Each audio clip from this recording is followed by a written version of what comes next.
আপনি হিজরতের ঘটনাটা দেখেন। আল্লাহ যেদিন বললেন যে আজ রাতেই তুমি আর আবু বকর হিজরত করো, রাসূল সাল্লাল্লাহু আলাইহি ওয়াসাল্লাম ওই দিন দুপুরবেলা আবু বকর রাদিয়াল্লাহু তাআলা আনহুর ঘরে গেলেন। তিনি কখনো দুপুরবেলা বেরোন না, তিনি কখনো মাস্ক পরে বেরোতেন না। সেদিন তিনি মাস্ক পরে বেরোলেন, খারাজা মুতাকান্নিয়ান, মুখ ঢেকে বেরোলেন। আবু বকর রাদিয়াল্লাহু তাআলা আনহুর ঘরে যেয়ে বলেন, আবু বকর আখরিজ মান ফিল বাইত, ঘরে যারা আছে বের করে দাও, প্রাইভেট আলাপ আছে। আবু বকর রাদিয়াল্লাহু তাআলা আনহু বললেন, ইয়া রাসূলুল্লাহ, আসমা আর আয়েশা একজন তো আপনার পরিবার আর একজন তার বোন, আমরাই তো, বলেন। রাসূল সাল্লাল্লাহু আলাইহি ওয়াসাল্লাম আশ্বস্ত হলেন, বললেন যে আজ রাতেই আমরা হিজরত করব। আজ রাতেই। মক্কা থেকে মদিনা হচ্ছে উত্তর দিকে, কোন দিকে? আপার নর্থ।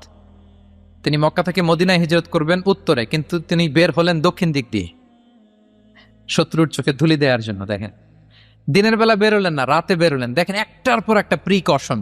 দুপুরে বেরোলেন, চেহারা ঢেকে বেরোলেন, প্রাইভেসি মেনটেন করলেন। ডেস্টিনেশন এদিকে, বের হলেন এই দিক দিয়ে, সবার চোখের অন্তরালে তিনি বের হলেন।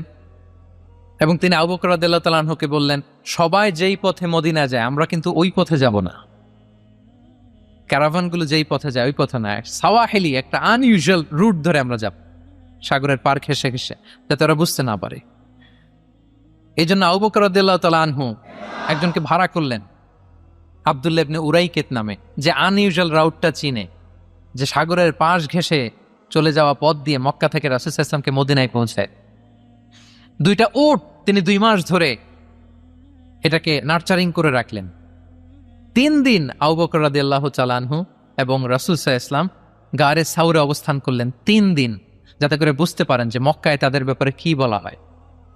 এবং আবু বকর রাদিয়াল্লাহু তাআলা আনহুর ছোট্ট ছেলে আব্দুল্লাহকে অ্যাসাইন করা হলো যে, আব্দুল্লাহ, তুমি তো ছোট মানুষ, তুমি প্রতিদিন মক্কার বাজারে যেয়ে শুনবা যে আমাদের ব্যাপারে কুরাইশরা কি বলে। নিশ্চয়ই তারা তন্ন তন্ন হয়ে আমাদেরকে খুঁজবে, না পেয়ে ওরা কি কি পলিসি নেয় এটা এসে আমাদেরকে জানাবো। সুবহান।